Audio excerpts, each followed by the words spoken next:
speaker of the day session. So we have Dr. Marianne Martone from University of California, San Diego joining us to talk about CDEs in the wild, excuse me, the impact of the PRECISE TBI CDEs on data sharing through the Open Data Commons TBI. So Marianne, it's all yours. Please give us a brief intro and then... Hello. Yes, my name is Marianne Martone. I'm professor of neuroscience at the University of California, San Diego, and I'm also part of PRECISE. And it says a PRECISE panel after this, or was that the tentative agenda? Are the PRECISE team going to come up after this? Because okay, yeah. I was looking at the tentative agenda, but anyway. So the name of my talk is CDEs in the Wild, and I'm going to go through some analyses that I've been doing lately of public data sets that have been uploaded and published through the ODC-TBI. And I thought I would start with an introduction to the Open Data Commons for TBI research. Probably if you've been in the CDE workshops, you've been hearing a lot about ODC-SCI and ODC-TBI. So the ODC-TBI was established in 2018 as an online platform for sharing and publishing preclinical research in TBI. It is a sister platform to the Open Data Commons for spinal cord injury. We share a common stack behind it, even though, and most of the functions are very similar, but each of the communities is allowed to set policies and things according to what works best for them. It conforms to best practices for trusted biomedical data repositories and has been recognized by the NIH and other agencies as a trusted repository for sharing preclinical TBI data. As you heard, it hosts consortia as well as individual submitters, and as you will hear again, and you may know already, we are very much part of the PRECISE platform, PRECISE project, providing guidance on the informatics core. We lead the neuroinformatics core on issues such as common data elements, for example.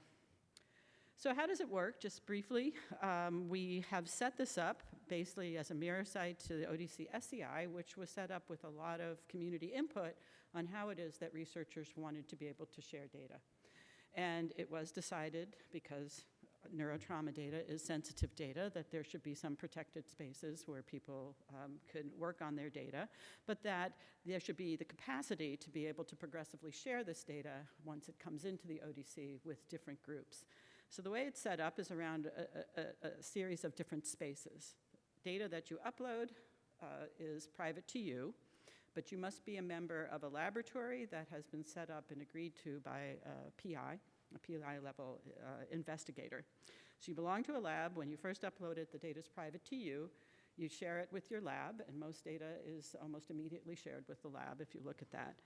You then have the option of publishing that out to the public site or to publish it to something called the Commons. And the Commons is a controlled space where members who have undergone a certain amount of vetting to be part of it are able to see the types of data that are in other laboratories, right? The goal, of course, though, is for as much as possible data to be pushed out to the public. But the ODC community space was really viewed as a place where maybe you have a board of data sets, maybe you have negative data sets, maybe you have data sets that weren't quite ready, but still could have value to people. It's always hard to predict what value a data set's going to have, and this provides a way for you to do that without going through the full effort of preparing it for publication. So it's a very flexible platform, as you've heard, and just as a plug, I hope you stop by our booth for a demonstration if you're not already members.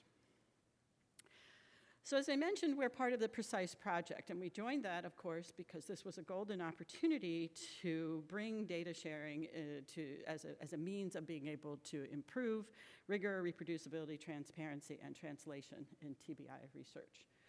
Adam and his group, Russell and others, are crack data scientists. They operate on data, and as you may have heard in various talks, there's things that you can find when you put all of this data together that you can't find in individual data sets. And so primarily, right, this is a platform to promote discovery science, but also transparency. If you publish a paper, we want to be able to see the results that sit behind it. So we are part of the sort of three pillars of resources that are being produced by PRECISE. One of them, of course, are common data elements, which is bringing you all here today. Data sharing via the ODC-TBI, and something also called the TBI Model Catalog, where key pieces of information that have been aligned, for example, to common data elements can be displayed in a catalog so that it's easy to compare across different types of studies. This also has a large literature component because even if the data is not available or aligned to CDEs, we go through the literature and try to pull that information in. And I think there's a presentation on the model catalog later in the conference, which I hope you all go to. So ODC-TBI has benefited dramatically, I would say, from its association with PRECISE and also its association with this meeting in general. So you can see the data sharing statistics. These are the number of active data sets up until around 2022 was I characterize as rather anemic. That is, we had the platform out there, it was in beta release, it was used by, for example, TOP-NT and some consortia, the Moody consortia, but it wasn't really viewed as a community resource. And thanks to workshops that we've been able to put on here, the advertising through the PRECISE outreach at SFN, you can see that starting in 2023, there was a dramatic increase in the number of labs, the number of data sets, and even now you will see the number of published data sets that are now available through ODC-TBI. So just to give Adam's favorite statistics, there's about 3,500 worth of individual subject data in here. And I looked to see, whether this was dominated by one lab or another, but there's 15 different PIs, 15 different labs that these data come from. So do we represent the entire community? No, but we are certainly pointing in the right direction, okay? We went from 8 data sets in 2022 now to 31, and we're on track this year to double over what we did last year. So we're on a growth trajectory for sure. So how do you publish data to ODC-TBI? We host, as you've heard, tabular data in CSV format. I've learned from listening to Adam over the years that the reason why we have picked this format and why we insist on things like tidy data format is because it's analysis ready. So you don't have to do a lot of data cleansing, a lot of data reorganization. We do ask people to comply with this.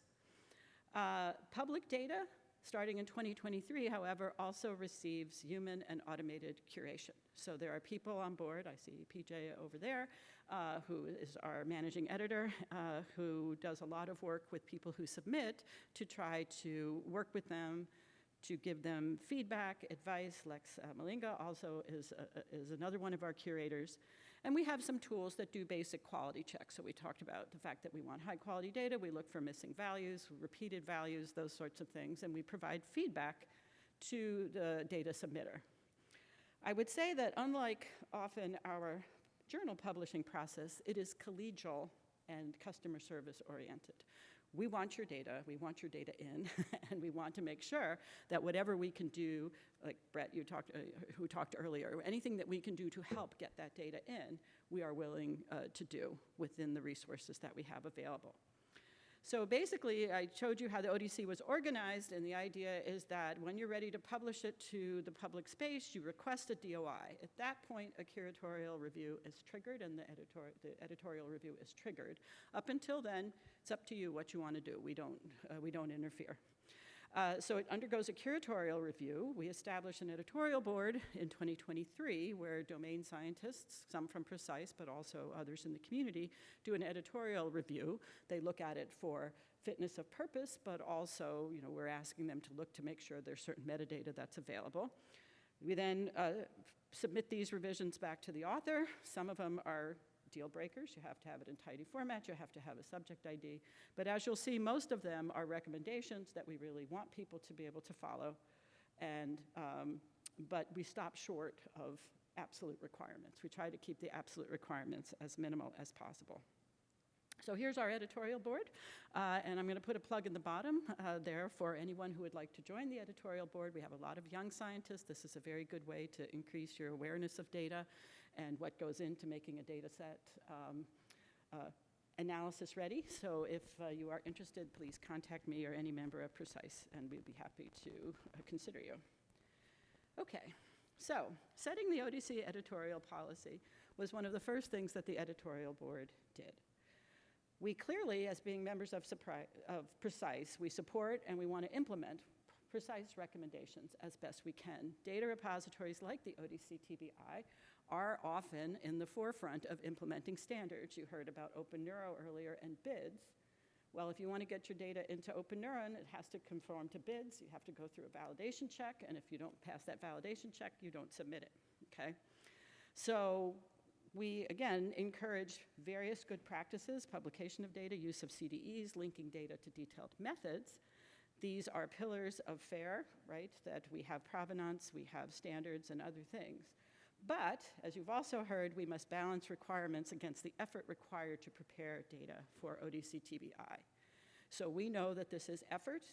We also know that you have choices out there for where you're going to put your data. And we do know that sometimes the standards, even the minimal standards we put in, cause people to go elsewhere because they're like, I just need this right away. I don't want to put any time and effort into it. I'm going to go over there.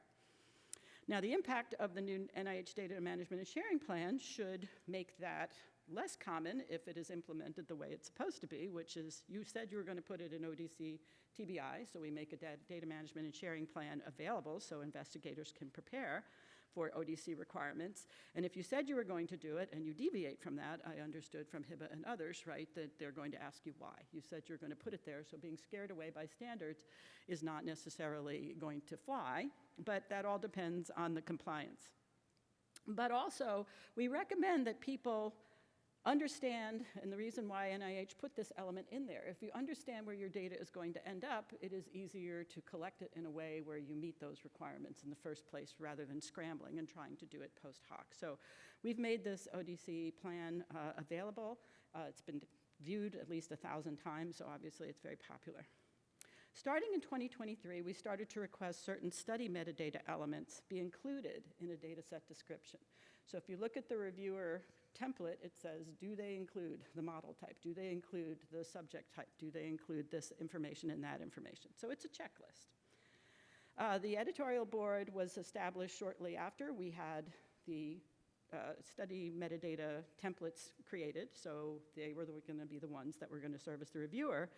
But in 2025, with the maturation of the PRECISE TBI CDEs, we said, do we want to require that people have certain, either certain variable level metadata elements in their data set? Do we want them to comply with the CDEs?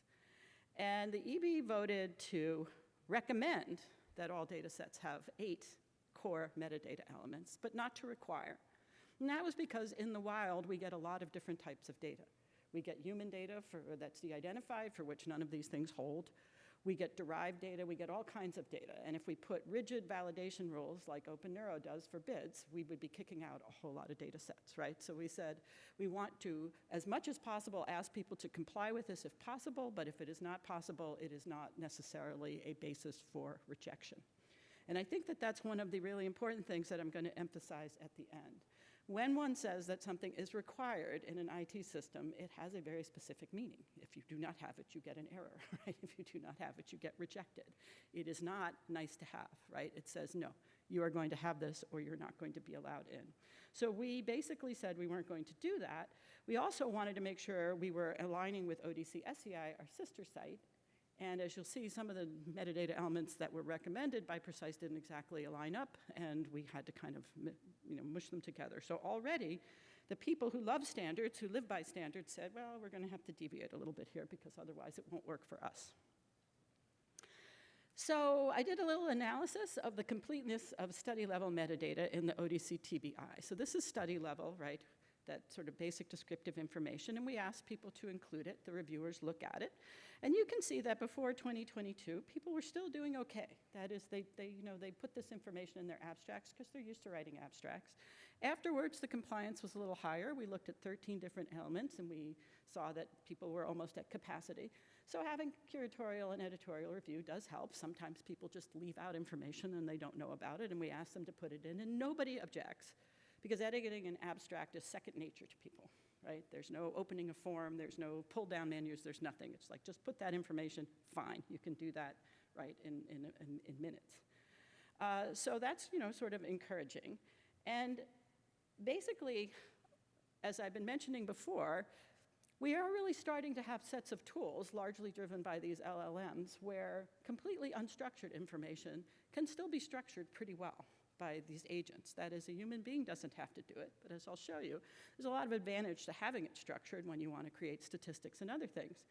So I've been playing lately with Claude Sonnet. I have the paid version of it, and I basically took the description, the title, just copied and pasted it into Claude, and I said, here is the precise recommendation for study level metadata. Can you match it against it? It did remarkably well. This was a very limited task, right? This was only 13 variables. I could check it manually, and I had in fact manually gone through every one, and we were almost entirely in alignment on this. So I'm like, well, that's encouraging. Maybe we'll start giving reports out to the reviewers and to the authors saying, hey, you don't have this in there, maybe you would like to put it in there. So, I think that these things are going to have an impact on what we do. But as I mentioned, once you start to align metadata in a structured way, you start to be able to see patterns. And so we're going to hopefully be able to deploy infographics like these that come from an alignment of those study level metadata that give us an idea of who is publishing what. So here you can see the majority of data sets come from rat or mouse, but there is an other, and there's an other because the study level metadata did not have human as an acceptable value. So I aligned it to precise. But it's a human, and we all agree that's a species type, right? So there's no problem there. Sex was very interesting. We do apparently now have, thanks I think to Pam's group, one study that used only females, but the majority were only male. And if you look at the subject level ones, you would see that the sex mixed means there's a huge male, right, dominance in public data for ODC-TBI. Does that reflect the field? Maybe. But you also have to recognize, since a lot of data scientists and others are using only public data, that whatever is in the public data can often introduce a bias. So this is something, again, that you get by aligning everything. And we see the model types that are there, dominated by CCI and fluid percussion injury, and the different types of assessments and things that people are collecting. And I was very surprised that Claude was able to make these distinctions almost exactly the way that I was. This is behavior, this is biochemical, this is biomarker. So it's very, very encouraging, very limited. So we also, as I mentioned, put in that policy about variable level CDEs. And we created this list. There's 8 values, and their subject ID is a given. And I mentioned we were trying to align it with ODC-SCI, and so ODC-SCI has species. As you'll see, one version of CDEs had species at one point, but it disappeared, and I don't know exactly what happened to it. But basically, right, we said we're going to check against these 8 metadata variables, and as I mentioned, right, required means something very specific, which is checked by a validator and rejected if not present. Recommended is we're going to give you feedback, but no outright rejection, right? We're going to encourage you to comply with these things, okay? So when we did an analysis for these subject level variables as opposed to the study level variables, you can see that there are, reasonable compliance across them. There was 25 total studies, and some variables were more commonly collected than others. Body weight is one that is not normally collected. If you looked at the number of unique values, though, you can see, and these are unique values for the variable names, that there's quite a bit of variation in there. So people are calling these things different things. Injury elapsed time had the highest amount of variation with 12 different ways that you could say injury elapsed time or survival time. I also looked at, were there exact matches for CDE headers? These are values that were in the data set that we had, so that list that we had there, were there exact matches? And you can see it varies. Age and sex are pretty high because those are pretty vanilla variables. But as you started looking at these other things, you found that there were fewer and fewer variable names that mapped exactly onto the variable name that we recommended. So again, this is across all data sets. The other thing is that you can see that the percentage that actually use a given CDE also varies.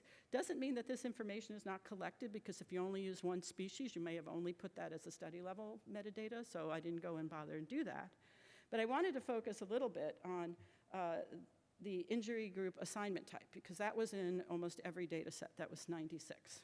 And again, I tested out the new mapping tool that we had in ODC-TBI that we've been developing to help people manually map onto these CDEs. But I also checked with Claude AI Sonnet 4.0, okay? So we did every data set and we did it twice. I did it and they did it. So the good thing about the AIs is, first of all, they're infinitely patient and very encouraging.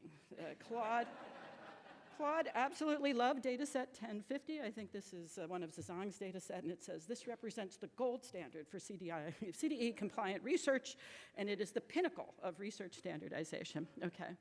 So, but it did also remarkably well. It actually found things that I did not find, because when you're mapping a data set retrospectively, and you have 12 different ways that this variable can be recorded, you're not always looking for the right thing.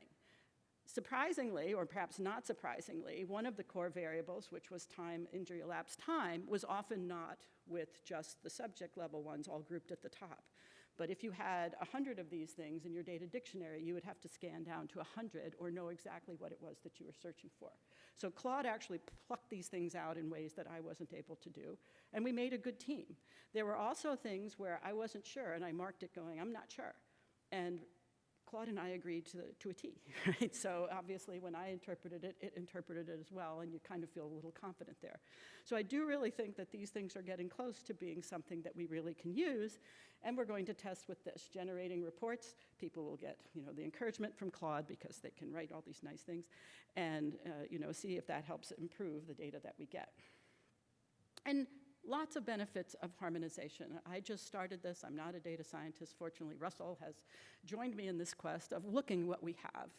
And so because we aligned up all those time points, and we said this is when people collected data, you could go to each subject and see when things were measured. And you can also see that there doesn't seem to be a whole lot of pattern here, right? That the people have time points, but they don't line up. We don't know that any of these things, at least talking to Jean, are one of my favorite phrases from the PRECISE RFA, ontologic with human pathophysiology, right? Why did you pick this point and not this point? But the beauty of this, having everything harmonized, is we can say, gee, when do we have behavioral measurements? Where do we have biochemical measurements? How are we matching up across these different data sets? All those things become possible when you harmonize data, right? So they're very, very powerful, and we're just starting to jump into this. But when one looks a little bit more deeply into the reporting standard, and I swear that Neil and I did not coordinate on the points we were going to make, but there will be a lot of them that are almost exactly the same. So we looked a little deeper into CDEs as a standard and what that means. Again, used manual mapping in Claude Sonnet. And what I was starting to look at is, did the investigator not just take the variable name? Did it not just take its definition, but did it look deeper into the CDE itself? Because CDEs have data types, they have permitted values. And you can see here from injury group assignment type, which was found in almost every data set, that the answer was by and large no. Right? That they use this as a proxy for experimental group, and so they put treatment conditions in there, they put other types of conditions in there, because this was useful to them, right? This was useful for them to distinguish. But they did use it as experimental group, and you could tell from this whether something was generally injured or not, right? Sometimes it was 3 meters, which you had to go to the data dictionary to interpret, but basically people were putting different conditions into this, right? So it was kind of clear that people were not going down and looking at the value list and the permitted values, and in all truth, I don't think that our list that we put on ODC-TBI really focused on that, but I was embarrassed to say that when I was doing the mapping using the ODC-TBI tool, I didn't do it either. I was so focused on trying to find the right variable that I read the first 3 and said, yep, this is the right one, and I didn't go down to the bottom and say, oops, this is the wrong one, right? You actually characterize this incorrectly. So it is very easy when one is doing these things manually, you are running into human attention, for people not to follow the specification. And so then we say, are we really aligned to a CDE? If you said these are the only permissible values and I don't use the permissible values, even though it is perfectly capable of harmonizing it, is that mapping to a CDE? And I think that's a question we have to ask. So as I said, right, most often this was interpreted as experimental group. We also noticed, however, that there were certain things that were in people's data sets that were not regularly as CDEs. So it was not in our set of CDEs and wasn't in the PRECISE version that we used, 1.2. So we didn't have a concept of treatment, we didn't have a concept of intervention. Might have been there, it's just that I couldn't find it, okay? Because as Neil said, you have this gigantic spreadsheet, and if you don't know exactly what you're looking for, you try keywords, you may not find it. Haven't tried Claude. But what was very interesting is when one started to look at these things more deeply, you started to see that, in fact, in earlier versions, there were things that looked like this. Because I went back, because I have on my computer every single standard that ODC PRECISE TBI, or PRECISE put out, because I'm a good, PRECISE investigator. And yes, that used to be there, and now it's not there. So I thought that that was kind of interesting. I also, when I was looking deeply at the data, saw headers that look suspiciously like CDEs. If you ask a researcher to put in age, they say age. If you ask them to put in sex, they put in sex, they put in species. But I'm seeing animal species type, and I'm seeing this type, and that type, and this value. And I'm like, these look suspiciously like that these were standards. So I actually went and I looked. And in fact, you could see the imprints of multiple standards. And I say there's good news and bad news. The good news is, even before PRECISE, people were clearly listening to somebody because they were trying to use CDEs that were put out in the La Placa paper, right? They said, I'm going to be a good soldier and I'm going to use these. Well, of course, now they don't match up. Also, what we found was that sometimes variables disappear. Sometimes they change names. Sometimes they change definition, right? So there's all this fluidity in creating these variables. And if the entire scientific community was standing still, waiting, for the tablets to be given on high to say, these are the final versions of CDEs, that would work fine. But remember, ODC takes the long view. We are taking data sets, right, that were produced, and we are now stewarding them. So we are going to have all this information in different formats. So at least 3 different versions of CDEs were used, some pre-PRECISE. We do not have the resources to go back and remap, okay? And I suspect researchers won't either. So this is just going to be the reality of it. One of the CDEs you do want to have is, what version did you use? Okay, that should go in there, because once we have that information, as I was going to suggest, we can do a lot of things. So here's an example, right? We had in the very original FITBR ones, animal species breed type, animal small strain type, animal gene mod text. And this was used in a set of data sets. As I said, I doubt they came up with that on their own. This was then in version 1.0, small species strain type and gene mod text. Well, I happen to know, listening to Candace, that she's using pigs. So where do the pigs go? Because the definition says small animal strain, rat or mouse. And even though in the latest version, small was removed, the definition stays. So if I put pig in there, or whatever, my Yorkshire pig, is that compliant? Well, again, right? It is and it isn't, okay? There is a semantic equivalence, but it is not the exact specification. So I think this is something I have brought up, but from a repository point of view, the importance of versioning individual data elements and not sets is something that is very important. If you've ever worked in ontology, and I suspect most of you have not, okay, every time you make a change to a core element, you say, what happened to it? I removed it. Why did I remove it? I replaced it. What did you replace it with? And this is machine processable, so that an information system like ODC-TBI has no problem to go in and say, oh, they used this standard. This is what's supposed to happen to it. So now I'm going to replace it with that one because I already have the mapping in the background, right? It becomes a lot easier to manage. So you really want to start to manage this like code. I know most of you don't use GitHub. I resisted myself for a long time, but it's really useful for this type of thing because every time you make a change, it pops up something and says, what did you change, right? So you want to say, why did I change it? You do not delete things, you deprecate them, and you say, this used to exist, but it doesn't exist anymore. And it has been replaced, it has been split, it has been merged, whatever happens to it, you need to say so, okay? Because the user needs to know what they're going to do now, and the user in this case is ODC-TBI, right? So my second point also is, looking at these mapping exercises, is it's easy to be seduced by standards, and we had a wonderful conversation about this morning. Having been in ontology, when researchers learn about ontology, which is a way of encoding human knowledge into a machine computable form, you congratulate yourself on the complexity and nuance of your model. Turns out those are completely useless in information systems because the computational cost is enormous. Users can't distinguish it, right? So you end up with something that is beautiful, it represents the world, and it is useless for the purpose that you designed it for. So it's really important when designing CDEs for research work to consider the following. This is not the ideal. In an ideal world, you can capture as much complexity as you want, but you are being constrained by resources, information systems, and everything else, and the behavior of users. So you need to ask these questions. Do they work for mapping? Do they work for large and small labs? Manual versus automated population. In the Spark project, we have 28 required CDEs for microscopy settings. Why do we have 28? Because if you configure your microscope the same, all manufacturers conform to a single standard, the open microscopy environment, and you can go to town. You can get the entire configuration of that microscope. If people do not have a format that we can read, though, we require 5. The critical things that you need to be able to interpret this. So it really does matter how it is that these things are going to be acquired. We're now seeing IntelliCages, right? Electronic lab notebooks. We want people to be able to use these. We want people to be able to incorporate them into their systems. If IntelliCages, if there aren't standards for a lot of these automated behavioral things, that's the first thing you've got to tackle, right? Because if everybody's using something different, you have to be able to map right to this common standard. And that may turn out to be a really useful thing. Zhang Gu in PRECISE has been very good about trying to conform, but he's like, I've got all of these, they have their own standard, right? It goes up into their analysis platform. What am I going to do? You're going to use theirs, right? So these things have to be taken care of. The repository use cases, right?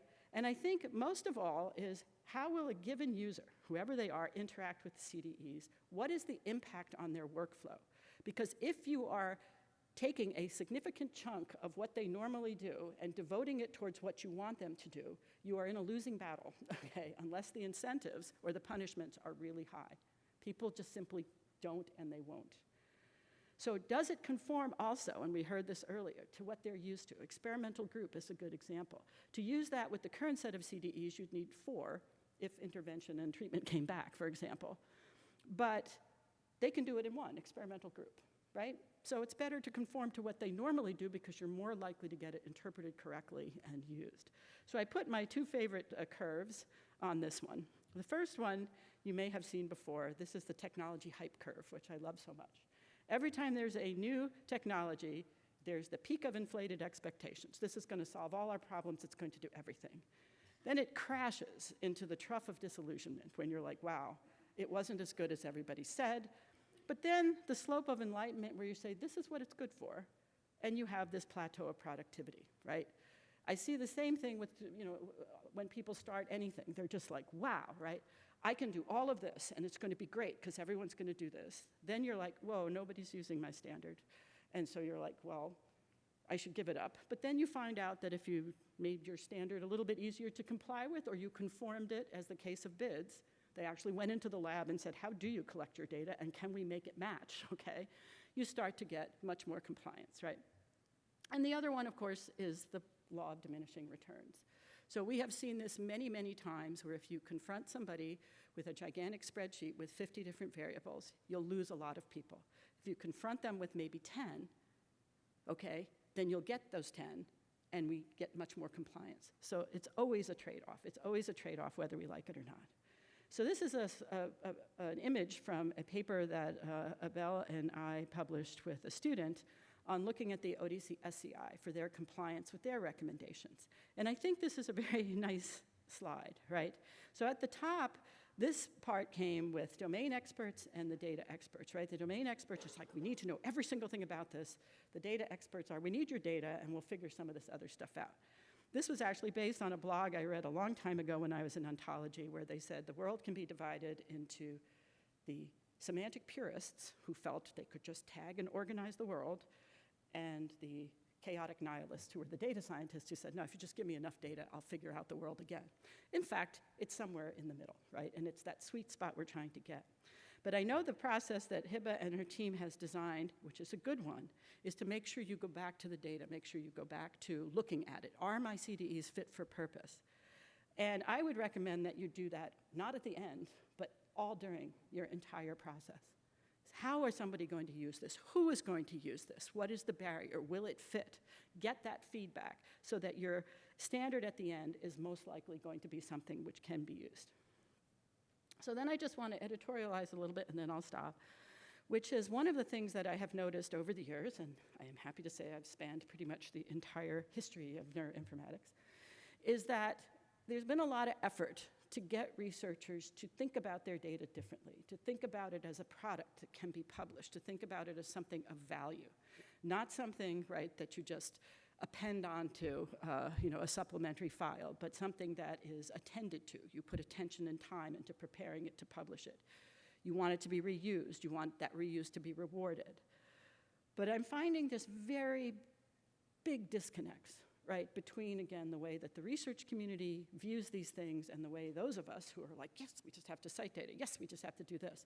And basically what we found is that if you ask people reasonable things, they will do it, but they're not overly invested in this. So if you ask them too much, they'll just walk away and say, I'm not going to bother with this. I know what my data means, and that's enough, right? So I decided to look at the analysis of data citation behavior because ODC-TBI supports, full data citation. You can cite your data set just like you cite an article. And I said, maybe, because we see a lot of downloads of ODC data, and you can see that they kind of continue over the life cycle. These are early data sets and later data sets. But I wonder if people cited it properly, did they get more downloads? And I was very discouraged and sad to find out that almost nobody mentioned in their papers, right? So well over half of the papers I analyzed didn't even mention that they put it in the ODC-TBI. And I tried, some of them are retrospective, so okay, they couldn't, right, because they published it after the paper was published. But even those that hadn't, even those of our colleagues who did everything we asked, did not in their paper say, I deposited my data in the ODC-TBI. If they did, there was some mention of it. Only 6 included the DOI, which is the critical link to do these citation tracking.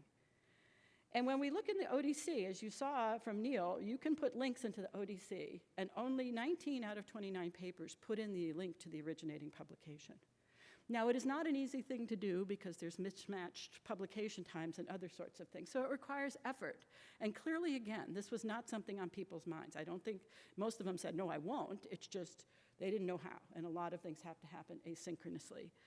But it really started me thinking, comments and other things, is that we really, again, are still trying to develop this culture, and it's not here yet. So that is also something that has to be inculcated. It has to be nurtured and not just prescribed, because people will resist. So, in my humble opinion, okay, these are my thoughts, and you've heard a lot of them already. First of all, researchers generating data are in the front lines. Tools have to support them, not annoy or confuse them.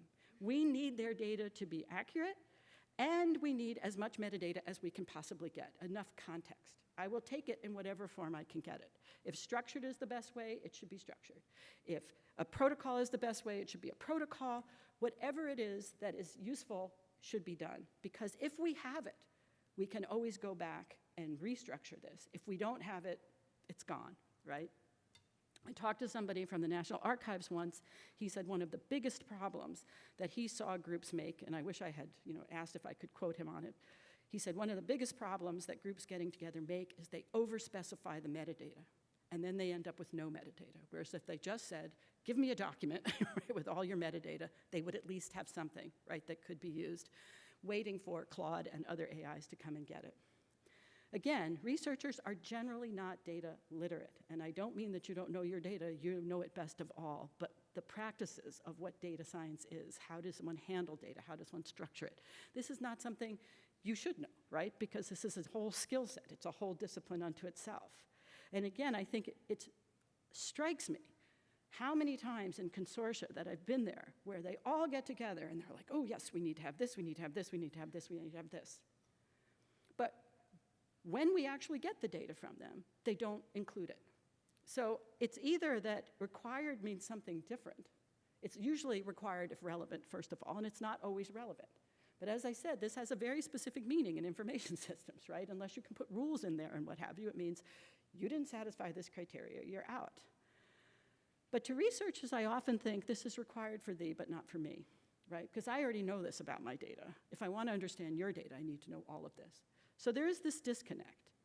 The other thing that I have noticed is if you present with similar CDEs or values, they will not distinguish amongst them reliably. Way back, I think about 5 or 10 years ago, probably 10 at this point, I went to give a talk at a pharmaceutical company. They asked me to talk about linked data. And they more or less said, we got a lot of mistake from data from EHRs and others. And we used to ask, how exactly did you measure blood pressure? Was it sitting? Was it standing? Was it this? Was it that? They said, we just gave up because it was apparent that they just picked one or they just went with the default value. And you could actually tell a data signature of whether they were measuring things when people were lying down or standing up and others. So they said, we're not going to ask this because they're not going to distinguish it, right? So that's why I said we had a nice little email thread. When you start to change definitions, when you start to do this, right, it's like, wow, I've got to really think about this. At the very minimum, you want to put concrete examples, not definitions, but this is what I mean by this. This is an acceptable value. This is not an acceptable value. But honestly, too much nuance, you're getting to the boundaries of where structured information can help you. And you might want to turn your attention to something else. Curation and tool support are needed, but I think the ODC's collegial recommendation and teaching, we've had so many people come back and say, you know what, I didn't prepare a protocol this time, but I will next time, right? So you do get this virtuous cycle. The CDE strategy is going to need to be modified for different users and use cases. As long as they are useful and there's a path to usefulness, I believe what we really want to do, right, is encourage standardization, but deviate from it when we need to, because we would rather have it than not have it as a data repositories. And AI tools will have a huge impact on how we curate data. As preparing data for publication becomes easier and the tools get better, more can be asked. But I think someone advocated over here for a progressive way of doing it, to say we can do this more and better once people get used to this. But we are in the getting used to it phase, okay? And I think that's it. I won't show you my extra slides.